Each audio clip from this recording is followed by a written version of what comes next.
Muy bien, las 11 de la mañana, 3 minutos, y saludamos a esta hora al presidente del Congreso de la República, el senador Roy Barreras, que nos acompaña en nuestra mesa de Contacto Valle. Senador, muy buenos días. Muy buenos días a todo el equipo de Contacto Valle, a bugueñas y bugueños en esta mañana de domingo, llena de oraciones por la paz. Vengo muy contento, acabo de salir de la Basílica, contento de escuchar la homilía, el proceso de paz, orando por la paz. Hemos pedido al milagroso que la paz hay que salvarla, vale la pena. Muy bien, senador, vamos a aprovechar con usted estos 10 minutos que nos ha concedido en Contacto Valle y vamos a sacarle lo más posible o los temas más apremiantes a esta hora y que se tratan en el Congreso de la República. Primero hablemos de ese tema de la paz, porque mientras en La Habana se está dialogando, aquí en Colombia se están cometiendo actos que atentan contra los derechos humanos y son crímenes de lesa humanidad. ¿Qué interpretación le podemos hacer a eso? Mientras allá negocian, aquí no cesan las acciones armadas.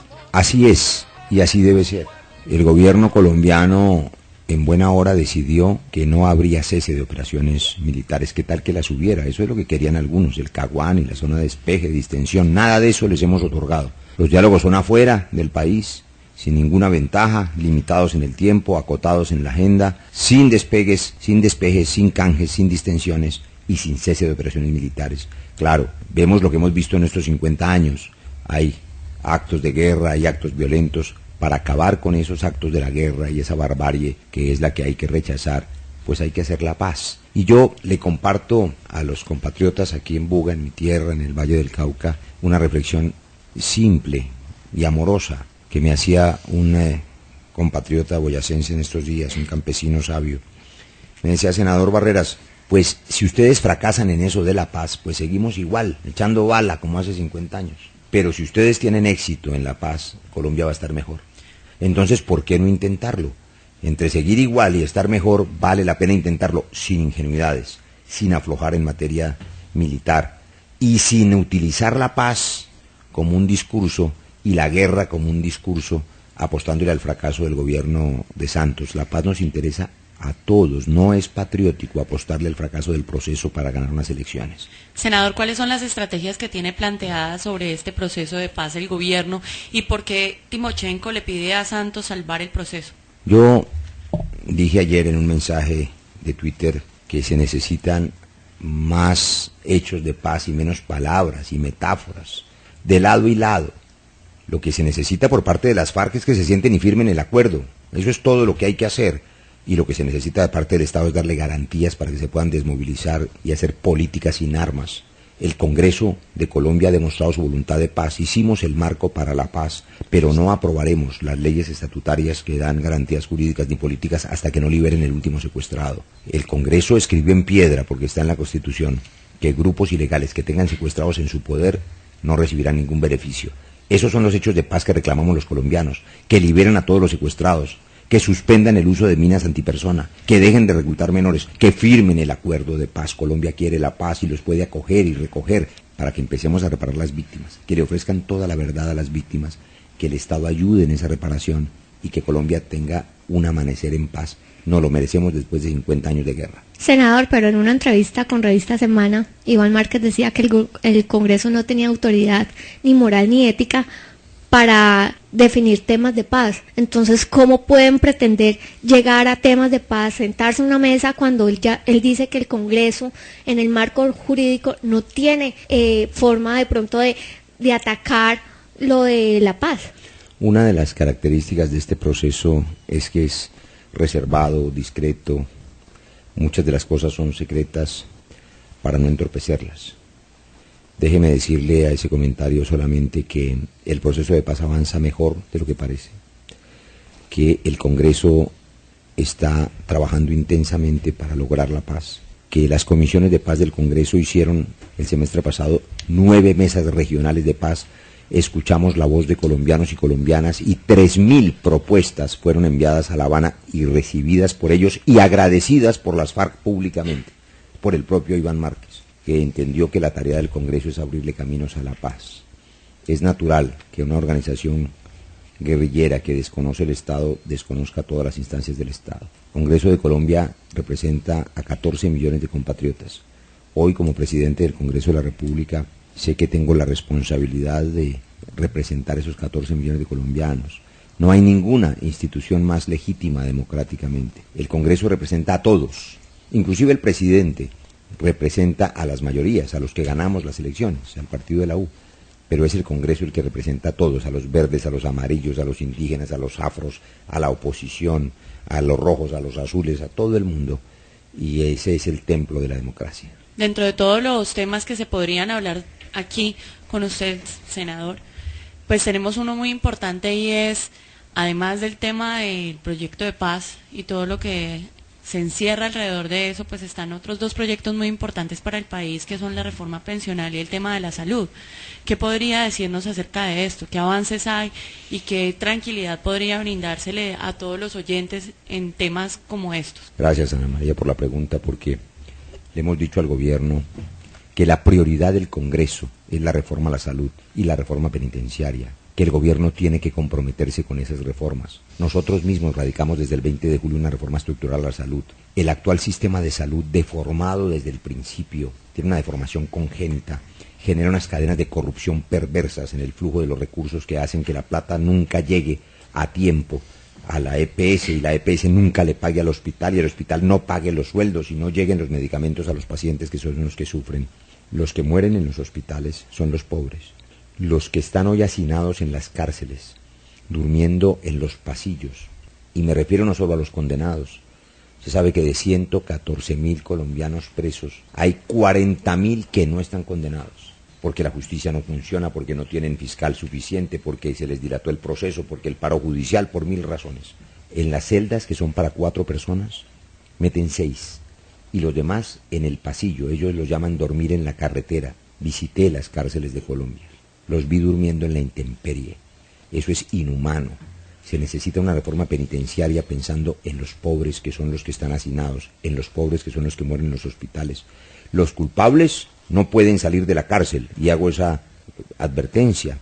La solución al hacinamiento no es, como alguien había pensado, sacar todos los delincuentes a la calle, porque los ciudadanos inocentes no tienen por qué aguantarse los atracadores y los asaltantes, pero es que hay colombianos inocentes en las cárceles, o colombianos que inclusive han cumplido sus penas por delitos menores y no pueden salir por la tramitología y siguen en el hacinamiento. Pero de suerte que, tema, Ana María, la prioridad nuestra, como usted bien ha dicho, es la reforma a la salud, que implica eliminar las EPS, lo digo con todas las letras. El papel de intermediarios de las EPS no funciona, no sirve. Hay que cambiar el POS para que usted y los oyentes sepamos qué es lo que tenemos derecho a demandar en materia de salud. Y hay que garantizar que el Estado le pague a los hospitales. ¿Y quién manejaría entonces la salud si no son las EPS? ¿Cuál sería la propuesta del Congreso de la República? La propuesta que está inscrita y radicada y está aquí en la página del Congreso implica un modelo nuevo de administradores del plan de beneficios en que el Estado se hace responsable de ser el recaudador único del sistema, el Estado se hace responsable de pagar a tiempo y, por supuesto, tiene que utilizar unas auditorías y revisorías de esas cuentas. Administrar 44 millones de colombianos implica apoyo y seguramente habrá que crear unas nuevas figuras de administradoras del régimen de riesgo, pero no la intermediación que tienen hoy las EPS. Senador Barreras, muchas preguntas, poco tiempo con usted, pero no puedo dejar la oportunidad de preguntarle sobre una actividad que se está haciendo en el país en los últimos días, que tiene que ver con el tema de la recolección de firmas para la revocatoria del Congreso. Su percepción, ¿usted firmaría, senador? No, pues es que eso es un engaño y una cosa populista de un senador que pues, me parece que hace su tarea. Cuando uno no hace nada por Colombia y tiene poco que mostrar, como el senador Camilo Romero, pues entonces engaña a unos incautos con ese cuento de la revocatoria, pero le voy a decir por qué es un engaño. Para que la gente no pierda el tiempo firmando y para que le reclamen además, que no los engañe. Si él recoge las miles de firmas que necesita y pudiera hacerlo, tiene que presentar en el segundo semestre un proyecto de ley para que se autorice un referendo. Supongamos que se le aprueba el proyecto de ley, está listo en diciembre, y aprobado se convoca el referendo y la ley dice que hay que darle 90 días al registraduría para convocar el referendo, que cuesta varios miles de millones de pesos. 10.000 millones cuesta hacer ese chistecito. Y de diciembre a marzo hay 90 días. Es decir, toda esa vuelta es para hacer las mismas elecciones que vamos a hacer en marzo, donde usted puede revocar el Congreso entero porque se va a elegir. ¿Se da cuenta del engaño? Lo que pasa es que en época de campaña, cuando no tiene nada que mostrar, pues sale a recoger incautos, creyendo que el descontento natural que hay contra las instituciones siempre, y en este caso contra el Congreso, le va a servir para elegirlo, para que vuelva 4 años más a hacer nada, porque no hay una sola ley, y lo reto a que la muestre, que haya sido exitosamente aprobada de su autoría. Yo le tengo cosas para mostrar. Partido de Gobierno sacó adelante la ley de víctimas y restitución de tierras. Hicimos la transformación del régimen constitucional de regalías, aprobamos el marco para la paz, aprobamos el fuero militar, aprobamos la ley de pensión familiar, aprobamos la ley de bomberos, aprobamos el salario mínimo para las madres comunitarias, aprobamos la ley de primer empleo, aprobamos la reforma a la ley de justicia y paz para evitar que salieran libres los paramilitares sin decir la verdad. Aquí hay tarea para mostrar, allá no hay nada, sino populismo. Estrategias políticas, entonces se podría hablar en este marco. Me parece que hay temas, por supuesto, más interesantes. Mire, para el Valle del Cauca hay tanta tarea que hay que hacer día a día que a veces es bueno compartir buenas noticias. Mañana la ministra de Transporte anunciará el convenio para sacar adelante la doble calzada Cali-Yumbo, que cuesta 32.000 millones de pesos. Ayer estuve revisando los avances de una obra que el bloque parlamentario impulsó, que es la vía Jamundí-Timba, que costó también 33.000 millones y desembotella todo el norte del Cauca hacia el sur del valle. Estamos tratando de impulsar todo el desarrollo de la vía Cali-Candelaria, y en este año tendrá que resolverse por parte de un estudio técnico de Invías por dónde el Valle del Cauca va a conectarse con la Orinoquia. Uno de los puntos por donde se puede romper la cordillera es Buga-Roncesvalles. Hay varias opciones. ¿Esa hace parte de la ruta del sur, senador? Depende de lo que digan los geólogos y los técnicos, porque ellos definirán por dónde es más fácil romper la cordillera para comunicar el Pacífico con la Orinoquia, con Brasil y Venezuela. Es que lo importante de este asunto es que el Brasil, que es la quinta economía del mundo, no tiene salida al Pacífico. El valle se la puede ofrecer, y todo ese comercio exterior ya no tendría que dar la vuelta por Bogotá y por la costa caribe, sino que lo haríamos directamente por nuestro Valle del Pacífico. De manera que hay que asegurar que este año quede resuelto el asunto de la comunicación a través de la cordillera central. Dentro de ese proyecto, ¿qué contemplación tienen sobre el tema de seguridad? No, pero permítame, no... Eso no, tiene una directa senador, relación con el tema de la paz. Por eso insisto y persevero en hacer la paz. Si logramos desmovilizar las guerrillas, por supuesto el tema de seguridad en la zona que usted menciona, pues mejorará. Y habrá que reorientar los recursos. Le doy este dato. Perdóname, Hernán.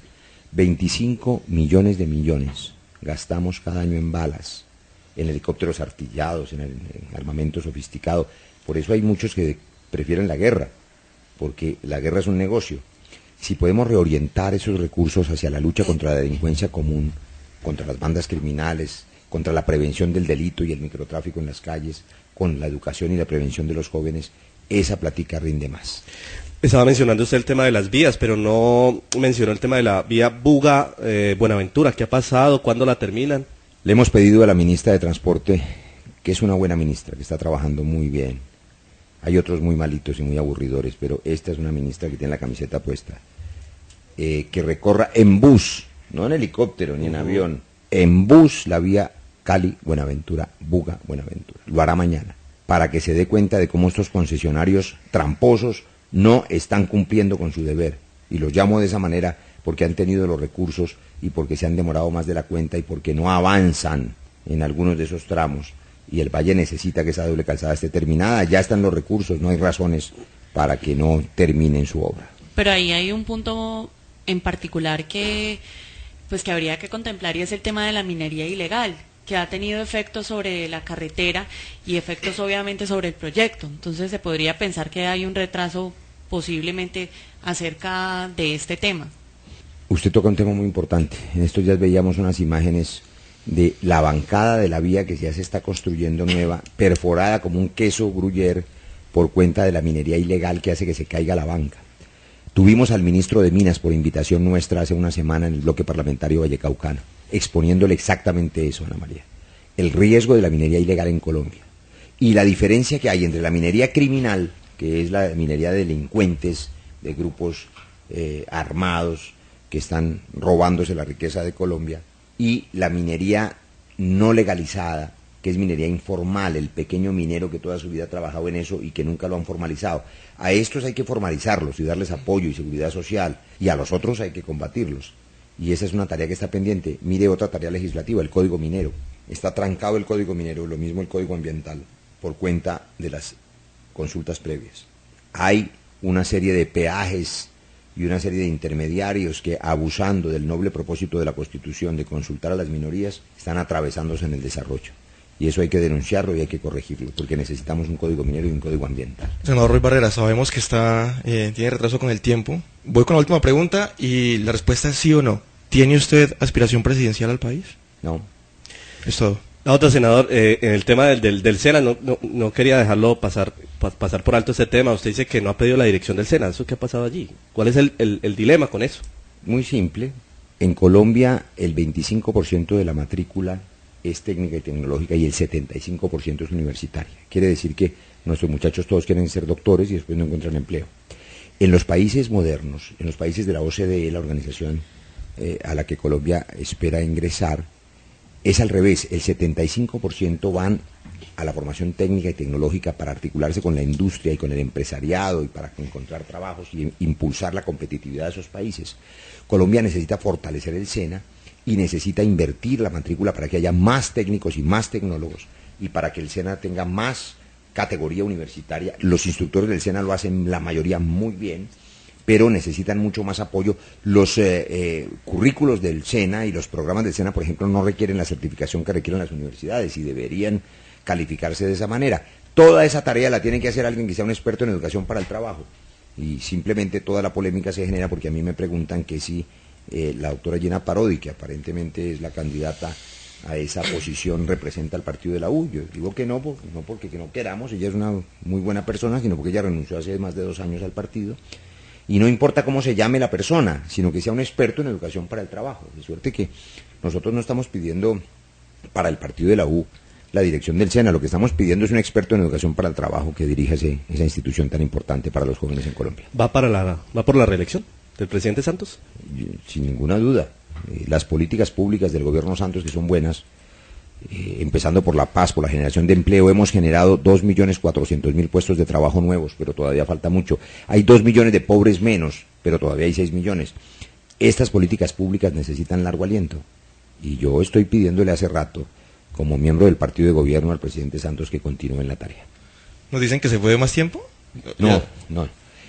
Ah, bueno, perfecto. Muy bien, senador. Yo me tengo que ir. Muchísimas gracias de verdad por compartir su tiempo con nosotros, muy amable, y que siga con ese desarrollo de la agenda de este domingo, muy amable. Y feliz almuerzo para todos, Claro. Pero dejen almorzar pues a no solamente a los oyentes, sino a los de aquí del equipo, que necesitan llenarse de energías. Este año debe ser el año de la paz. Muchas gracias a los micrófonos de RCN por este espacio y gracias de nuevo a los miembros de la Iglesia Católica, a sus sacerdotes, a los padres que hoy impulsaron la homilía en la Basílica, porque todo el sermón fue dedicado a la paz. Y eso es lo que merecemos los colombianos. Lo vamos a seguir llamando, senador, para que comparta temas con nosotros. Muy amable. Muy amables.